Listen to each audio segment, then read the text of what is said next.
राम राम जी। ये देखिए कितना सुंदर सा जंगली कुछ है, ये फूल की तरह कितना सुंदर है ना।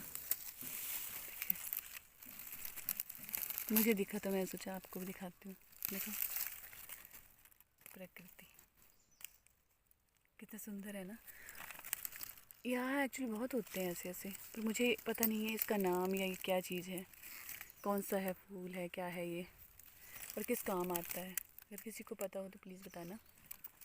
और हमारे हमीरपुर हिमाचल प्रदेश में तो ये ऐसे ऐसे बहुत जगह पाए जाते हैं, ऐसे ऐसे तो बहुत सुंदर स्ट्रॉन्ग है।